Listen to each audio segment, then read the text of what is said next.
So what are the variables that are involved in arterial blood gas analysis? So that will be our topic of focus in this session.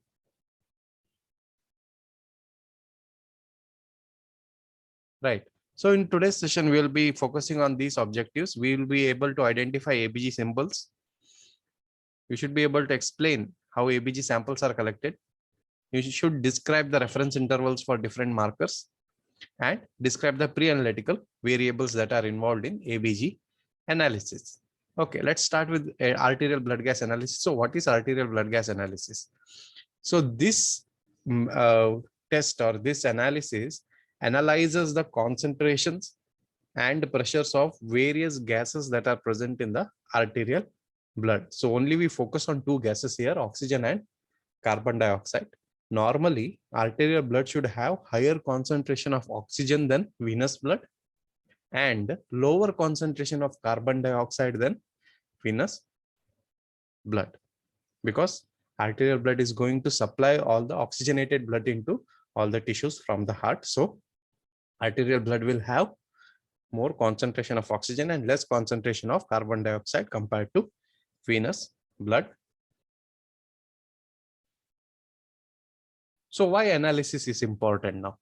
So ABG, arterial blood gas analysis, the results that we obtained from this will play a very important role in diagnosis and treatment of different conditions associated with the lungs, heart. Okay, so heart, if it is not pumping enough, or the lungs that are not oxygenating the blood properly. Currently, if you look at the current scenario with the COVID-19, so one of the things that we have observed in the second wave is the decrease of oxygen in patient's blood. Okay, so the main method for analyzing this and identifying the lower oxygen concentrations is arterial blood gas analysis. Okay, so that is the role of ABG in diagnosis and treatment. To see if the patient's condition is getting better, again, we need to do arterial blood gas analysis. Right, and let us see some of the symbols that we have to know. Number one is PO2. So PO2 stands for partial pressure of oxygen, that is defined as partial pressure of oxygen dissolved in arterial blood. Again, as I said, our focus is only on arterial blood. We don't check with venous blood.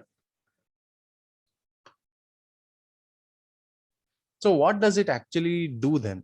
It measures the effectiveness of the lungs in pulling oxygen into the bloodstream. How lungs are capable, how much effective the lungs are in oxygenating the blood. So that is indicated by PO2. So next symbol is PCO2, partial pressure of carbon dioxide dissolved in arterial blood. It is defined as it measures the effectiveness of the lungs in pushing the carbon dioxide out of the body. Okay, so how effective the lungs is in removing the carbon dioxide from the blood. So these two are very important. It tells us overall function of the lungs. Okay, how good it is to add oxygen into the bloodstream and how good the lungs are to remove oxygen, carbon dioxide, and release it into the atmosphere is indicated by PO2 and PCO2. Next is SO2, oxygen saturation. How much oxygen is present in arterial blood? Now this is where we can correlate it to the current situation with COVID-19, which is indicating that lower oxygen concentration is present in the arterial blood. That is indicated by SO2. It does not tell us about the lungs capacity. It only focuses on the constant saturation of oxygen in the current arterial blood. There are many reasons. Even the changes in pH of the blood affects oxygenation. So many things associated. So SO2 is only related to oxygenation and nothing else. All right, collection of sample. Next is how arterial blood gas samples are collected. Number one, radial artery is the site which is commonly used. So where is radial artery? It is in the arm. Okay. Why it is collected is, why it's selected is, it is easily accessible. You can easily locate the radial artery compared to other larger arteries in the body. it can be compressed. Okay, you can physically compress it, you can use force to compress it, and it has less risk of occlusion. So if it opens, or if the puncture wound is not healed properly, we can directly observe it before it becomes very serious. Okay, the problem with artery is located a little bit inside. Okay, it passes through the bones, it passes through the muscles, so its location is quite internal compared to veins. Veins are very superficial, arteries are present inside. So selection of arteries is very important. We select an artery that is big, okay, it is larger, and it should be easily accessible. So there are larger arteries than radial artery present in our body. So there is a femoral artery. So that is what we are going to see. So here the syringe is pre-packed. Okay, so syringe comes pre-packed. We are not using this normal blood collection syringes. There are two things you have to keep in mind with the arterial blood gas. You cannot use the normal 2 ml or 5 ml disposable syringes that we use because of the pressure. Okay, the pressure that is there in arterial blood is higher than that of venous blood. So any flimsy or any needles and this thing syringes designed for venous puncture is not really used for arterial analysis. So this comes with a pre-packed and contains small amount of heparin. Okay, so it's very important that coagulation is prevented with these samples. If blood coagulates, then there is no way of it entering into the instrument. If it is, and if it cannot flow and it cannot enter the instrument, so it cannot we cannot analyze the concentration of different gases. Okay, so the blood needs to be anticoagulated. It should not be such that we add additional anticoagulants into the blood. So we use a syringe which is pre-packed for arterial blood gas collection, and the walls of these syringes are coated with heparin. Okay, so when you collect the sample itself, the blood will mix with the anticoagulant, and there is no need for adding additional anticoagulants into the syringe. Once collected, you have to make sure it is made sure it's not your job. The physician collects it. Once collected, there will be bubbles. Okay, because the blood is going to enter into the syringe with force, so it is going to generate some bubbles. It needs to be removed. The visible gas bubbles are eliminated post collection. Once collected, it is removed by slowly squeezing the plunger. Once that is done, once gas bubbles are removed, the syringe is immediately sealed and sent for analysis. Okay, it should be very fast. So longer you expose it to the atmosphere, the gaseous contamination can happen, and there is a possibility of decrease in oxygen and carbon dioxide values. So variation in these values can be observed. So it's very important that you seal it immediately to prevent the contamination with atmospheric gases, and it should be analyzed immediately also. The longer you wait, the carbon dioxide concentration starts to increase. Okay, it will give us a false result. So these red letters indicate what could possibly be our pre-analytical variables in ABG analysis. Okay, so that is where we are going to focus. So if immediate analysis is not possible, there is a method for this. Okay, so they are chilled on the ice bath. We use as you might have seen in your postings in blood bank. So these packed cells are transported with an ice pack. Okay, so similarly, within a cold box, you place an ice pack and you keep the sample and then bring it to the laboratory where it is analyzed. So what it does, the cold will reduce or slow the metabolic processes, and that will affect the oxygen and carbon dioxide process. So it prevents the false increase or decrease of these values by chilling it and reducing the metabolic process. And normally the samples are collected in a glass syringe. Okay, why? Because number one, it will withstand the pressure. Number two, glass is inert, it's not going to react. It can form a proper seal, but sometimes the samples are also collected in plastic syringes. So if it is plastic syringes, then it should be analyzed within 30 minutes. You cannot wait for longer period of time. So that is the sample collection process. And if glass, chill immediately after collection. You have to immediately do it because glass will not stop any metabolic processes. It needs to be shocked.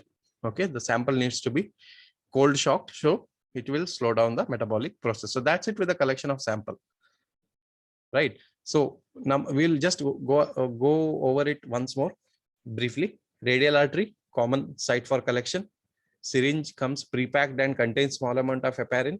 Once collected, visible gas bubbles must be removed and syringes must be sealed and analyzed immediately. Sealing is very important. Without sealing, we cannot ensure accurate results.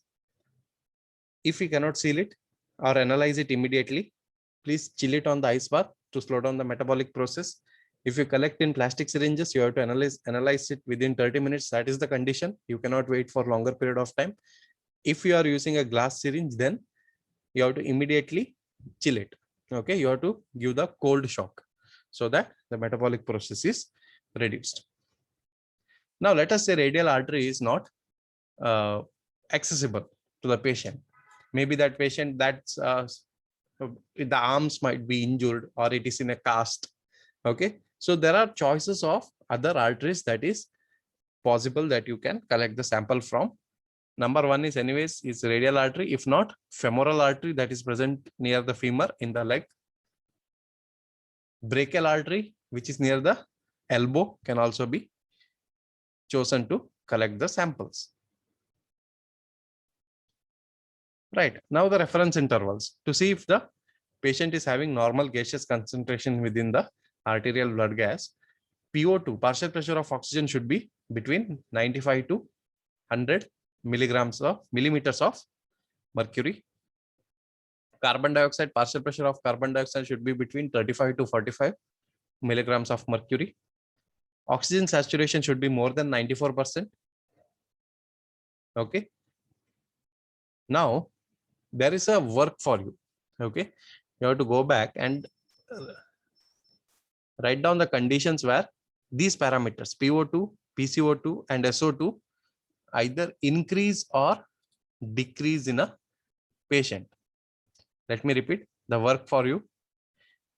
List the conditions where PO2, PCO2 and SO2 either increase or decrease. So you can use internet also, but preferably you use a source that is more readily referenced. We can check it out. Okay. So this needs to be done because it is applicable for you during your examination process. Right. Now let us focus on pre-analytical variables. Okay. So this is what we are here for. All the point before here was the basic setup to understand what pre-analytical variables are there. So let us see how these variables, where we have to identify where it is present, and identification of these variables is very important to make sure we give an accurate arterial blood gas report. Right. Number one, phlebotomy. Okay, phlebotomy is collection of blood. Collection of arterial blood gas is very, very important here. Number one reason why it is important is the selection of the site is very important, and the puncture should also be proper. If the site selection is not proper, okay, there's a chance that you might have, the phlebotomist might have to be trying to collect the sample for a long period of time. This increases the risk of gaseous contamination. Secondly, while collecting, if you see now there is a problem with this. Now, what is the normal venipuncture process? We pull the plunger back and check this thing, right? So here with these arterial blood gas syringes, it is not possible. If you do that, if you pull the plunger back, atmospheric gas will enter. Okay, now that will contaminate the gases that are present inside the sample. So it cannot be done. It should be direct. So that is one variable that needs to be checked. Second variable is bubbles. While collecting, we know arterial pressure is more than venous pressure. So when it this arterial blood enters the syringe, it will going to generate lots of bubbles. These bubbles are nothing but carbon dioxide. So that carbon dioxide needs to be removed. The visible bubble should be slowly squeezed out before sealing. If the sealing is very simple, so how do they do the sealing? They will bend the needle. Okay. So they will bend the needle to make sure there is no contamination of gases. If that seal is not proper, again, it is going to affect with the analysis. So far what we have seen collection site, collection process as one of the variables, bubbles as one of the variables, and sealing as one of the variables. The next one part is that you have to differentiate between which type of syringes it is you are using. If you are using glass syringes, it should be cooled immediately, means it should be placed in a cold box immediately. If it's plastic, we have 30 minutes time to do the analysis. If it is longer than 30 minutes, you have to cool that part also. So this much things comes in phlebotomy during collection, the pre-analytical variables during collection. The next is transport. So what happens in transportation? Now, mainly in areas where the hospitals is very big. Okay. So ABG analysis is commonly done during surgeries or within operation theater. The samples will be collected and it will be sent to either laboratory or the pathology laboratory. If you see a big hospital, the distance between this the OT complex and laboratory complex is quite big. Okay, it takes around 10 to 15 minutes to walk, and after sample is collected, you have to enter it into the register. That takes some time. You get it to the laboratory. The sample receiving takes 5 to 10 minutes time. Then billing is done. After billing, you have to do the analysis. So it takes longer period of time. Okay, so within 30 minutes, it's actually not possible. The place where I have studied, it would take around 30 to 40 minutes for the sample to reach the laboratory. So during this process, you have to make sure that the metabolic process within the collected sample is reduced. Okay, so it must be placed onto the cold in the ice box. The samples must be transported in ice box and should be transported very, very carefully so that there is no rapid movements of, it should not be jerky, it should be smooth. The transportation should be done very carefully.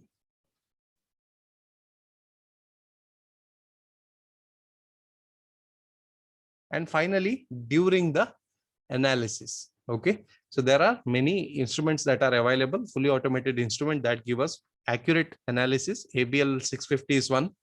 Okay, then there are other things also. One is from Biorad. I'm not remembering the name properly.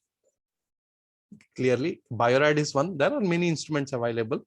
So the process of feeding the sample into the analyzer is very, very important. So the process goes like this. Once you receive, you mix it in the palm of your hands.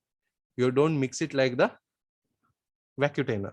How do we mix the vacutainer? We do inversions so that the blood is mixed. Any cells that are settled can be refloating.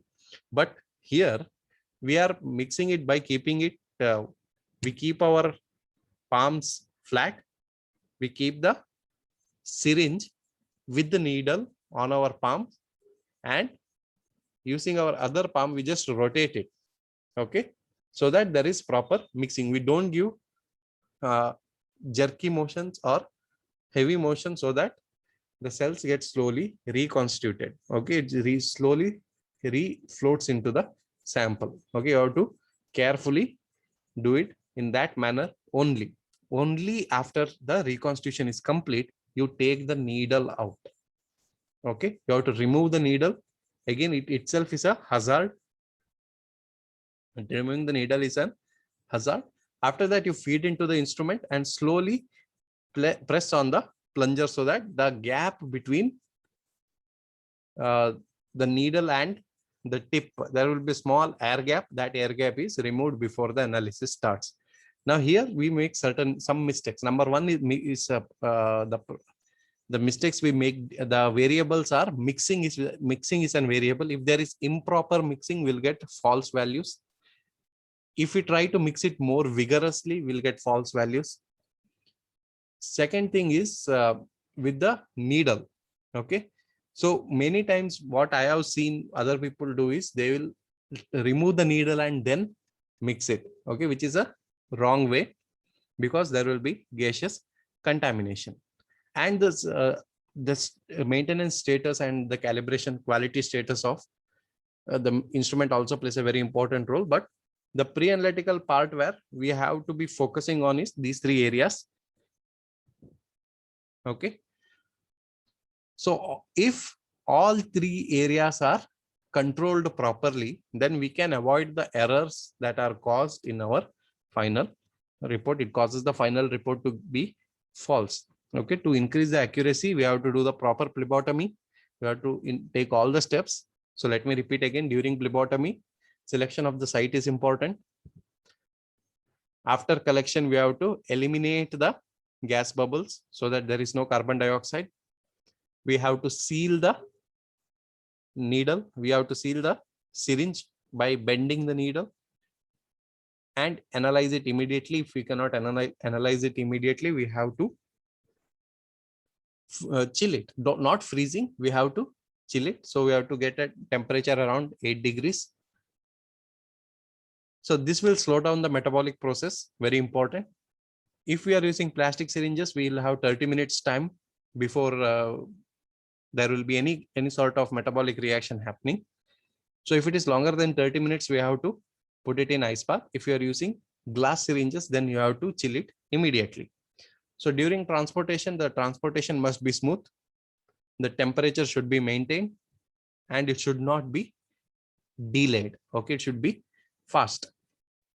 During analysis, proper mixing is very important. You hold your palms horizontally, keep the syringe with the needle and gently rub it to reconstitute the cells. After reconstitution, you have to remove the needle. You have to remove the needle only after reconstitution, not before that. Then feed it into the instrument. Okay, you have to do it very fast so that there is no gaseous contamination happening with the sample. With all these pre-analytical variables controlled, we can reduce the error and we can give more accurate result. So that brings us to the end of the session. Do you have any questions?